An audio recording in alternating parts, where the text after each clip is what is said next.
We are now talking about peacemaking. What's civil war? With a question mark after it is the title of this particular installment. You will know what this plot line is already if you've watched some earlier videos. What we're doing now is piling reinforcing story on top of reinforcing story about how white supremacy reinvents itself after the Civil War as a new set of actions for the law of gravity. The reunion and peacemaking that you saw in Birth of a Nation are Northerners and Southerners clasping white hands together in a way to reaffirm the healing of the nation, while at the same time making that healing process happen over the abuse of black rights and black bodies. What civil war? We're all white brothers under the skin. You heard the same message again as melodrama. Remember, there's a difference between melodrama and docudrama. Griffith, docudrama, melodrama, Gone with the Wind. Of again, peace being made between warring North and South. And at the end, we all get on with our business of constructing the white city and ruling black people out of politics, the election of 1876, the retreat from Reconstruction. White people are showing up all over the place, but they're showing up enforcing the law simply by going about their daily business, as opposed to opposing the law.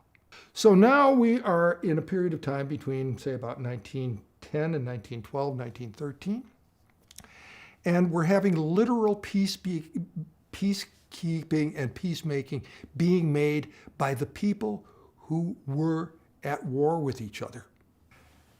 By the early part of the 20th century, segregation is everywhere in the South. Terror is everywhere in the South and spreading northward. Disenfranchisement is everywhere in the South and lots of problems otherwise. Birth of a Nation has made its global and national tour. And old Confederate and Union soldiers who are still alive in 1912 and 1913 plan a grand reunion ceremony where they all get together on the battlefield at Gettysburg, pitch their tents, pretend that they're in encampments like they had been back before the war, but their encampments are all right next to each other. And throughout a period of 3 days, everybody smokes and drinks and sings patriotic songs together. And Northern soldiers start singing Dixie. Beautiful programs of people clasping hands and patting each other on the back and trading beers with each other, with the idea that reconciliation is the mood of the new white nation. See how the film and the ritual go together?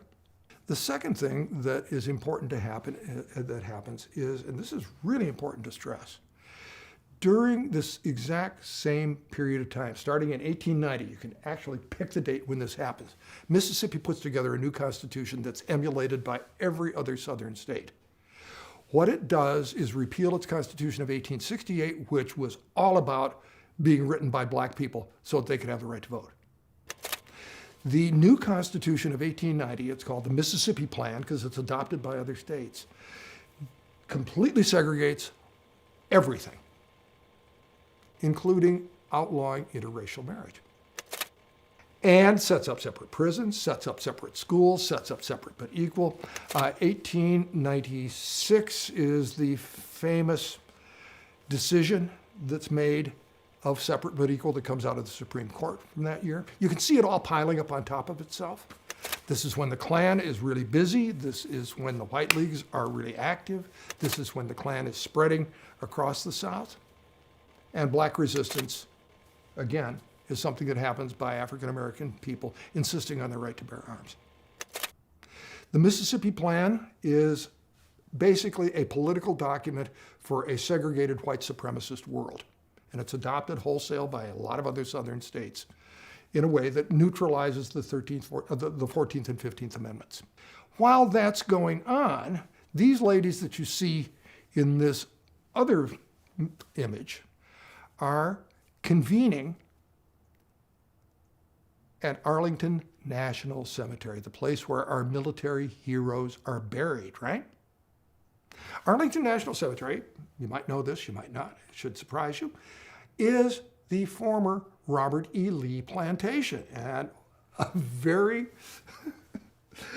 vengeful white North and African-American North and African-American South thought that the idea of turning Robert E. Lee's plantation into a giant memorial and graveyard for patriotic Americans who give the last gasp for their country was a really cool thing to do. These ladies that you see here are developing a memorial in Arlington National Cemetery to pay homage to people that a generation earlier were considered traitors to the United States because they tried to destroy the United States by leaving the Union. That's how Frederick Douglass saw them. That's certainly how Ida B. Wells saw them. That's certainly how any old abolitionist would think of them. And that's the way that Black Lives Matter people and folks that support them feel today about Confederate statues. Tear them down. These are the people putting them up. And they're not putting them up in order to be able, right after the war, to say, oh, we really mourn our dead. They're doing it in 1890 in order to reinforce the Mississippi Constitution of that year that declares white supremacy of all kinds in all places. So the idea that these statues are somehow memorializations of valorous Confederates right after the war is wrong.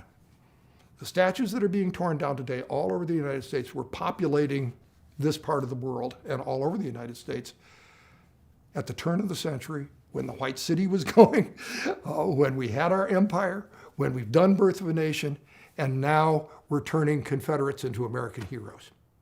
All in the idea of creating a more perfect union. Blue and gray veterans have a beer together. Wealthy Confederates put up all those statues in Richmond on Monument Avenue that have just been torn down. The origins of everything that you're seeing with the statues controversy today begins with that kind of photograph. So what we're living in is a huge replay of the law of gravity that was first decreed and reinforced by all these different things. Contested elections, railroad strikes, Indian wars, birth of a nation, Confederate reunions. What Civil War? We're all brothers under the skin. That's what they said. And the skin part's really important. You're seeing, I hope, how various sections of earlier videos are coming together to echo and re-echo as we move along into a new cultural territory that brings all this other stuff along with it. So when we're looking at the statues controversy today, we're not seeing the wrong thing. We're not believing the Confederate claim that this is a testimony to a valiant way of life that ennobled my ancestors. It doesn't have a thing to do with slavery or racism. It's simply about Southern honor. No. Many people have discovered these truths already, and for much of what I've just been saying, this has now become common knowledge. The more common it becomes, and the more it's clear that when you say Black Lives Matter, you're repealing the law of gravity right then, is terribly important. But let me editorialize just at the end here. It's easy to put a Black Lives Matter sign out in front of your house. Tells your neighbors that you're doing just fine. It's easy to feel one way or another that you've done a lot of virtue signaling by putting that sign out there.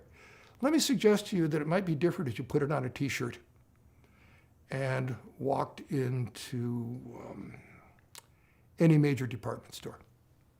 See what kind of reactions you get. What happens when you take the other turn out the front door? Instead of just telling your neighbors who already agree with you, Black Lives Matter, all you've done is bought a sign and reinforced what everybody knew about you in the first place. The idea of standing up means, instead of having a Budweiser sign on the front of your shirt or something like that, have something that says something about where you stand with regard to Black Lives Matter. Risks? Sure. Rewards? Yep.